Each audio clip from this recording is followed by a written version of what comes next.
And when we've been on the path, the spiritual path, the seeking path for quite some time, there comes, whatever the experiences have been along the way, certain openings, certain awakenings, certain insights, and so on. At some point, there comes a bifurcation point, a crossroads. That comes when all the experiences, the spiritual experiences, the openings, the insights, the awakenings, the highs, the glimpses, the recognitions, the understandings, when all of those still don't address a deeper yearning, a deeper longing, still there is a yearning for something more.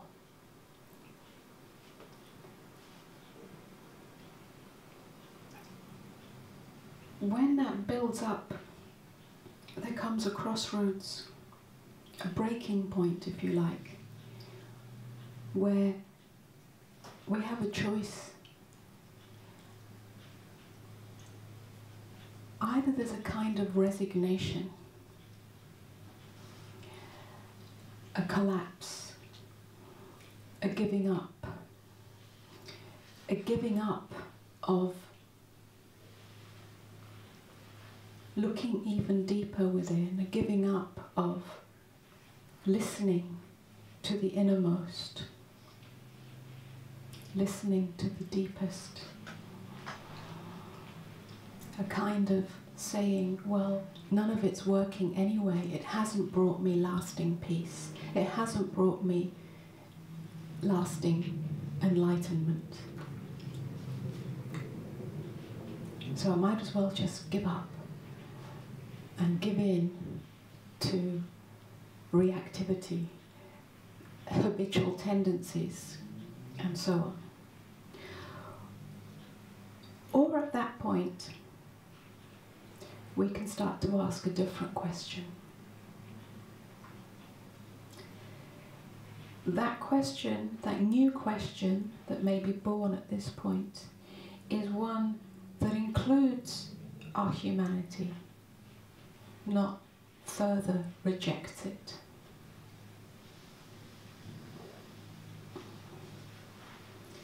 When we start asking, how can I more deeply or more tenderly embrace the human experience, then we have the opportunity, the possibility of a transformation from looking for the spiritual high to the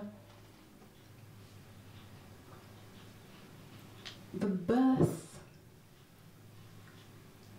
or the rooting of true spiritual maturity. True spiritual maturity doesn't see a dichotomy between awakeness and humanness.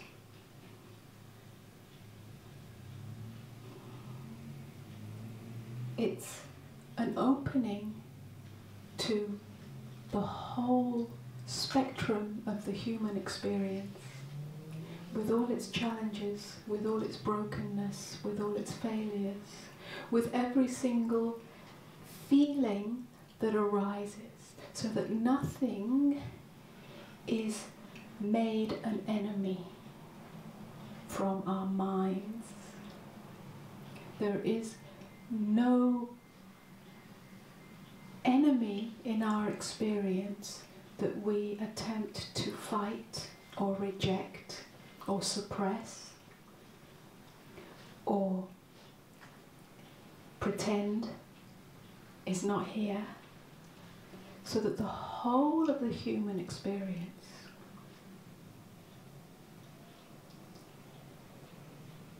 is met with tender openness. This tender openness is a big internal shift from looking for something that will escape the human experience to fully being present with what is.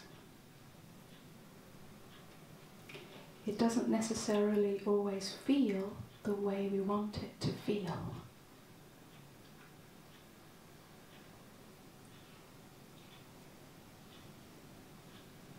But it does mean that feelings are no longer our enemy.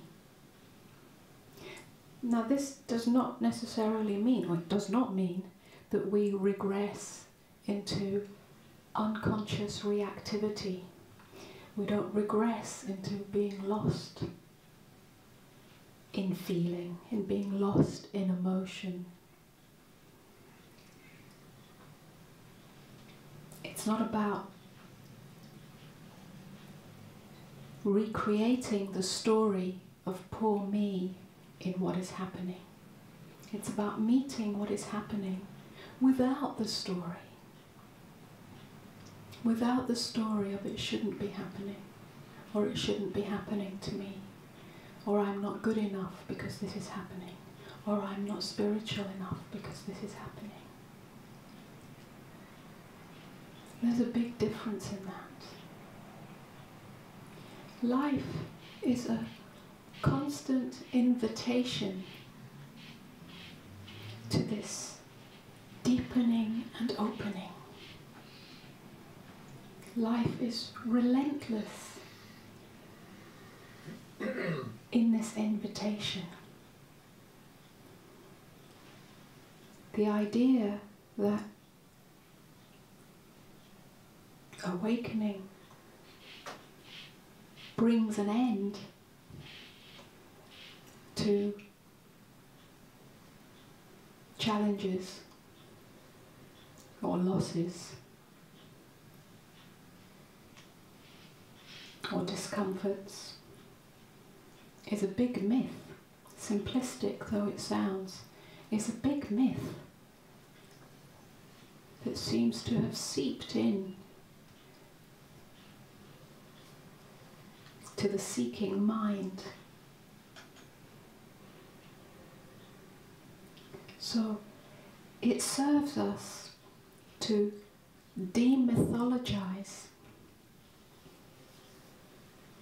our own spiritual search, to be really honest with ourselves where we're still holding on to any vestige of hope that what we might gain from our spiritual seeking will be a band-aid for our human experience.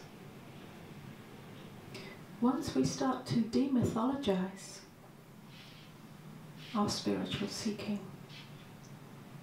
then real transformation can start to happen.